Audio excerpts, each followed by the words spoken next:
Hello everyone, welcome to my channel brainy trainee. आज हम class 10th maths का chapter number 3 start करेंगे। Chapter number 3 का name है pair of linear equations in two variables. Students, 9th standard में आपने chapter किया था linear equation in one variable और अब 10th स्टैंडर्ड में चैप्टर है linear equation in two variables. पहले मैं आपको ये बताऊंगी कि what is the difference between in one variable and in two variables. तो वन वेरिएबल क्या होता है, जिसमें सिर्फ एक वेरिएबल आता है। जैसे आपके पास फॉर एग्जांपल अगर हम इक्वेशन लें 2x + 4 = 0, तो इसमें x जो है ये वेरिएबल है, तो पूरी इक्वेशन में आपके पास सिर्फ एक ही वेरिएबल है। So it means we can say that कि this equation is linear equation. अब इसको हम लीनियर इक्वेशन क्यों बोलते हैं? बिकॉज इस इक्वेशन में हाईएस्ट डिग्री 1 है। ये हम ऑलरेडी 9th स्टैंडर्ड में कर चुके हैं कि what is the meaning of linear equation, quadratic equation and cubic equation. जिस इक्वेशन की हाईएस्ट डिग्री 1 होती है वो लीनियर इक्वेशन, जिस इक्वेशन में हाईएस्ट डिग्री 2 आए वो क्वाड्रेटिक इक्वेशन, और जिस इक्वेशन में हाईएस्ट डिग्री 3 हो that is called the cubic equation. लेकिन हमारा जो चैप्टर है वो सिर्फ लीनियर इक्वेशन के बेस्ड पर है, तो इसलिए मैं सिर्फ आपको लीनियर इक्वेशन के बारे में बताऊंगी कि इसमें हाईएस्ट डिग्री 1 है तो इसको लीनियर इक्वेशन कहा गया है, और इसमें एक ही वेरिएबल है, इट मीन्स इसको linear equation in one variable बोलेंगे। और अगर इस साइड पे आए कि linear equation in two variables में, तो जैसे फॉर एग्जाम्पल 2x + 4y - 3 = 0, तो इसमें x और y, x, y आपके पास टू वेरिएबल्स हैं। तो अगर आपके पास इस इक्वेशन में टू वेरिएबल्स हैं, that means we can say that कि this equation is called the linear equation in two variables. अब linear equation in one variable तो बहुत सिंपल है, उसमें आप direct you can get the value of x। किस तरह से कि 4 इस साइड गया -4 और 2 इधर डिवाइड हो गया और x की वैल्यू क्या आ गई -2, and you can get the value of x that is -2। लेकिन linear equation in two variables में आप एक इक्वेशन को लेके सॉल्व नहीं कर सकते, क्योंकि इसमें टू वेरिएबल्स है। अगर आप x की निकालने की कोशिश करोगे तो आप नहीं निकाल पाओगे, y की वैल्यू निकालोगे तो भी नहीं निकाल पाओगे। इसमें आपको हमेशा टू इक्वेशंस की जरूरत होती है, और उन दोनों इक्वेशंस को आपस में इकट्ठे सॉल्व करके आप x और y की वैल्यू निकाल सकते हो। इसलिए इस चैप्टर का नाम है pair of linear equations in two variables. Pair means कि आपको पूरे चैप्टर में दो इक्वेशंस के साथ हर सम को सॉल्व करना होगा। तो ये तो थी आपके चैप्टर की इंट्रोडक्शन। तो एक और बात मैं बता दूं कि जनरल फॉर्म क्या होती है। अब linear equation in two variables की पहले एक और कांस्टेंट नंबर कौन से होते हैं, जो जिसके साथ कोई भी वेरिएबल नहीं लगता उसको हम कांस्टेंट नंबर बोलते हैं। अगर इस इक्वेशन की बात करें तो इसमें 4 जो है दैट इज कांस्टेंट नंबर, क्योंकि इसके साथ कोई भी वेरिएबल नहीं है। और इस इक्वेशन पर आए तो -3 क्या है आपके पास, कांस्टेंट नंबर, क्योंकि यहां पर भी इसके साथ कोई वेरिएबल नहीं लगा, that is called the constant number. अब आते हैं हम जनरल फॉर्म पे। जनरल फॉर्म क्या होती है linear equation in two variables की? ax + by + c = 0, where a, b, c that are called the real numbers। a, b और c को हम रियल नंबर्स बोलते हैं। नाउ अब आप कहेंगे रियल नंबर्स क्या होता है, तो ये ऑलरेडी मैं चैप्टर नंबर 1 में डिस्कस कर चुकी हूं। देन अब ये तो A B C real number. अब इसका सेकंड पॉइंट, अगर हम बात करें ए और बी की, तो एक वेरिएबल इसके साथ x लगा है और b के साथ वेरिएबल है y, तो a और b जो दो रियल नंबर्स हैं वो कभी भी इकट्ठे 0 नहीं आते। a and b are not both 0, ये कभी भी इकट्ठे 0 नहीं हो सकते। किसी एक इक्वेशन में हो सकता है कि a 0 हो और b कोई ना कोई 0 के अलावा कोई और नंबर होगा। एग्जाम्पल के तौर पे बता देती हूं, जैसे आपके पास हो 4y + 3 = 0, तो अगर आपको इसको रिप्रेजेंट करना हो linear equation in two variables में, तो linear equation in two variables में इसको रिप्रेजेंट करने के लिए आप x के साथ क्या लगा दोगे, 0। तो इसमें अब इस इक्वेशन में आपके पास क्या आ गया, x की वैल्यू, x के साथ कोफिशिएंट उसका 0, तो 0 क्या हो गया, ये a, इट मीन्स इसमें a is 0 but b is non 0। तो और एक और इक्वेशन हो, अगर आपके पास आ जाए 4x + 3 = 0, तो अगर इस इक्वेशन को आपने रिप्रेजेंट करना हो इन 2 वेरिएबल्स में तो आप लिख सकते हैं 4x 0y plus 3 is equals to 0। इसमें वेरिएबल y के साथ कौन सा कोफिशिएंट लगा है? 0। तो इट मीन्स कि ये आपके पास क्या आ गया, इसमें b is 0 and b is 0 and a is non 0। Clear कि a एंड b कभी भी दोनों इकट्ठे 0 नहीं आ सकते। c 0 हो सकता है लेकिन a एंड b दोनों आर नॉट बोथ 0। ये तो थी इंट्रोडक्शन इस चैप्टर की। अब मैं आपको बताऊंगी कि 2 इक्वेशंस, लीनियर इक्वेशन हम 2 लेंगे, 2 वेरिएबल्स की 2 लीनियर इक्वेशन लेंगे और उनको ग्राफिकली कैसे सॉल्व करेंगे। ये मैं नेक्स्ट पेज पे आ गई हूं। इसमें मैंने 2 इक्वेशंस ली हैं। One equation is x minus 2y is equals to 0 and other equation is 3x plus 4y equals to 20। अब हम इन दोनों इक्वेशंस को लेंगे और मैं बताऊंगी कि इन दोनों इक्वेशंस को यूज करके हम किस तरह ग्राफिकली इन इक्वेशंस को रिप्रेजेंट करेंगे। आपकी जो फर्स्ट एक्सरसाइज है इस बुक की, एनसीईआरटी बुक की 3.1 एक्सरसाइज, वो ग्राफ पे ही रिप्रेजेंट करती है। तो इसलिए मैं पहले आपको ग्राफ ड्रॉ करना बताऊंगी, लेकिन ग्राफ ड्रॉ करने से पहले आपको ये 2 इक्वेशंस को किस तरह से यूज करना है ग्राफ में, पहले वो बताऊंगी। आपने क्या करना है कि इस equation x minus 2y equals to 0 में से एक वेरिएबल की वैल्यू निकालनी है। या तो आप x की वैल्यू निकाल लें या आप y की वैल्यू निकाल लें।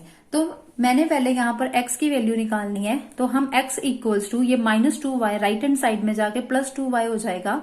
तो ये क्या आ गया, x इक्वल्स टू 2y। तो अब राइट हैंड साइड पे आपके पास कौन सा वेरिएबल आ गया, y।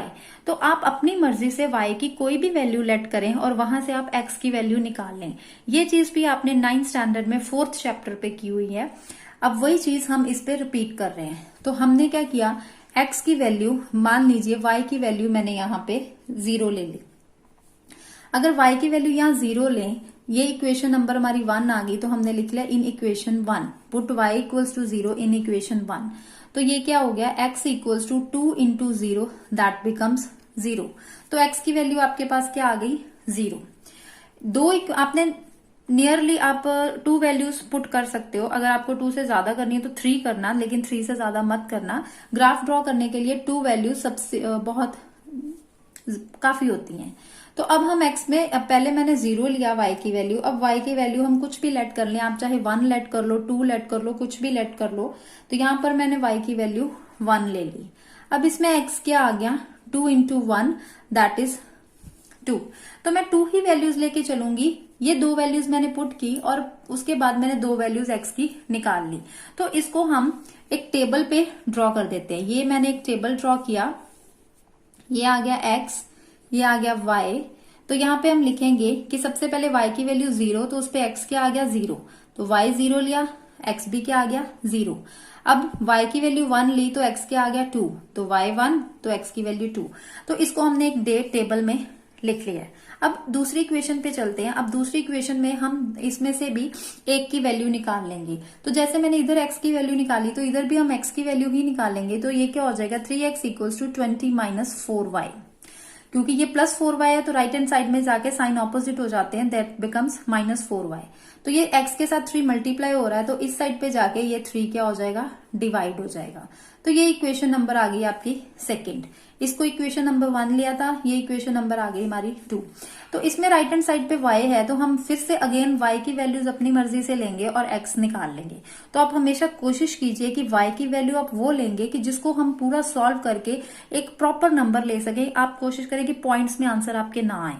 अब अगर हम यहाँ पर y की वैल्यू 0 लेते हैं तो 4 इंटू 0 0 हो गया, तो ये सारा तो रह गया 0।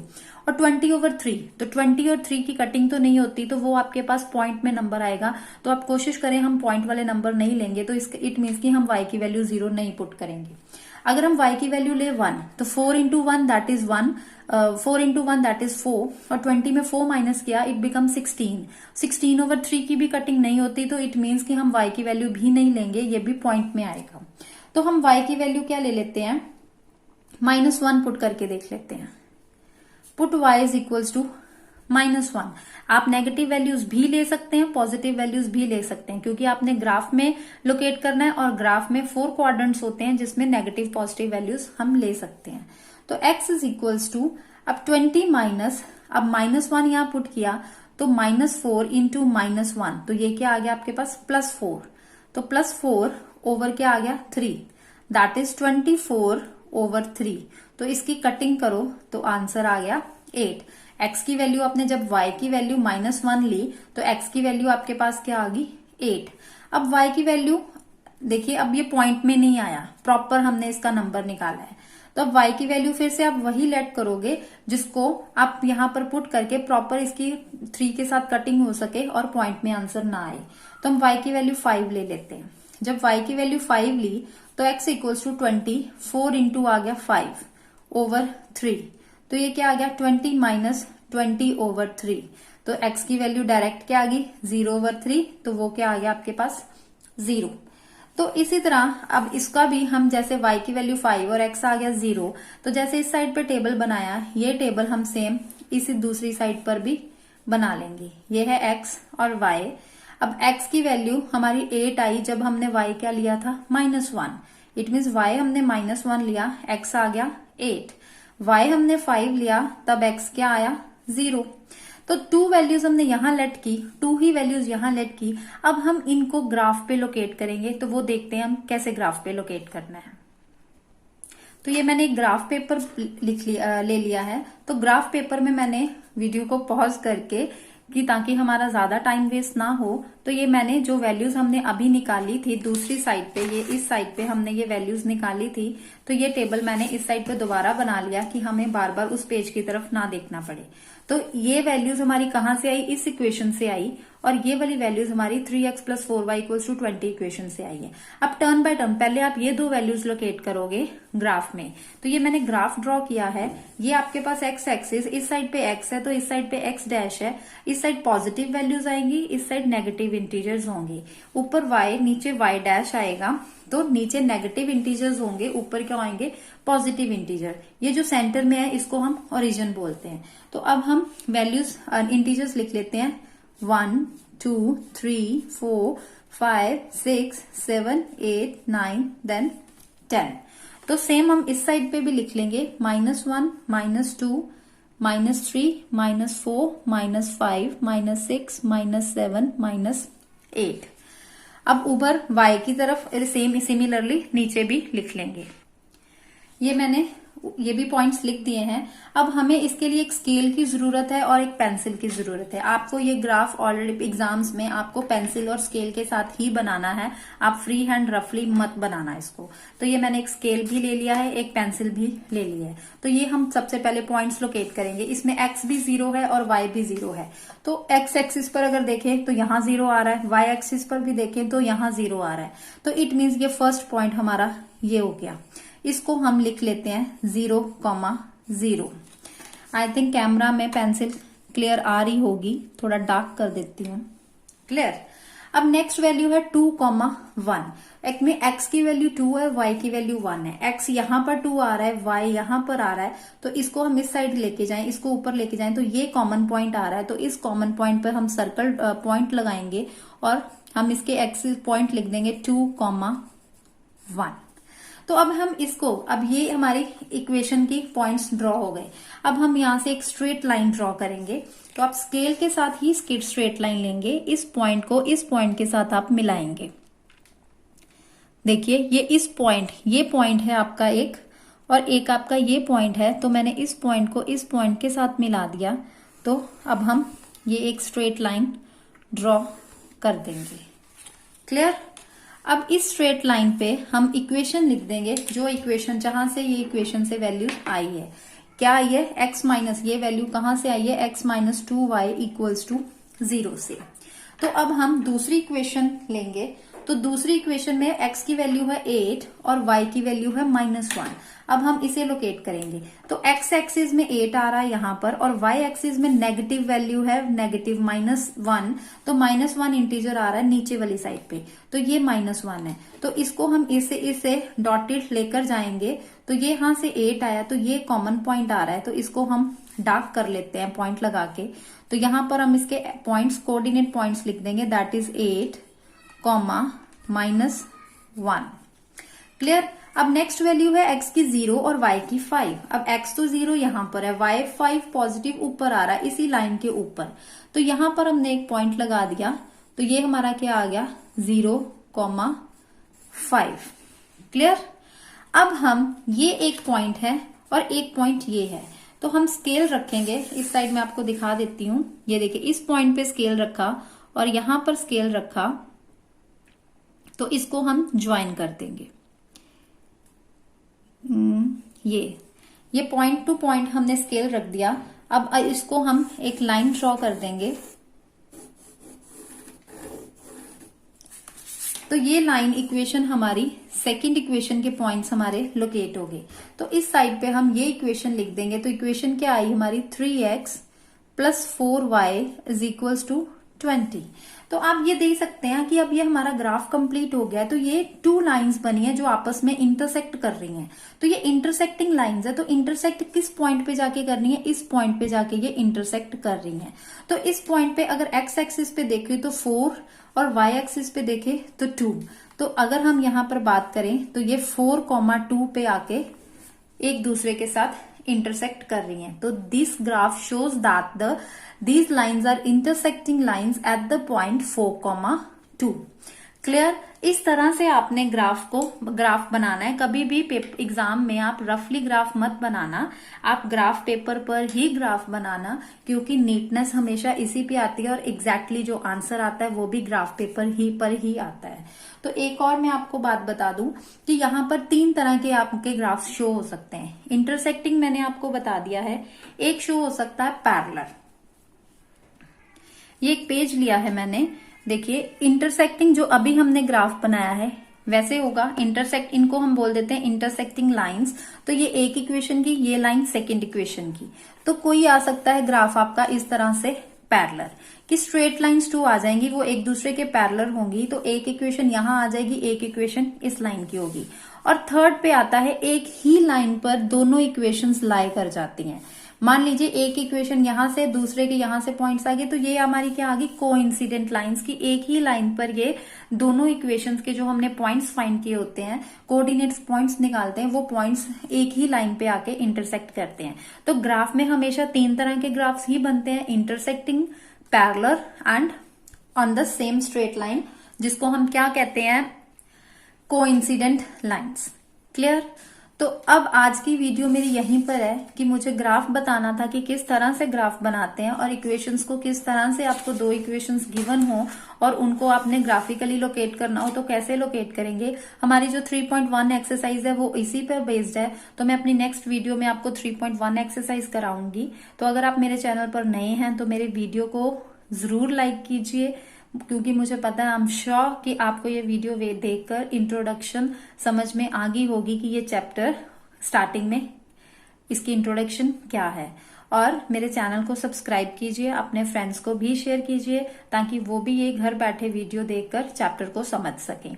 तो मैंने अपने चैप्टर नंबर 7, चैप्टर नंबर 1, 2 और चैप्टर 15 मैं ऑलरेडी इस चैनल पर करवा चुकी हूँ। तो अगर अभी तक आपने नहीं देखी उन वीडियोस को तो उनको भी देख लें। तो मिलते हैं अपनी नेक्स्ट वीडियो में एक्सरसाइज 3.1 के साथ। तब तक के लिए बाय।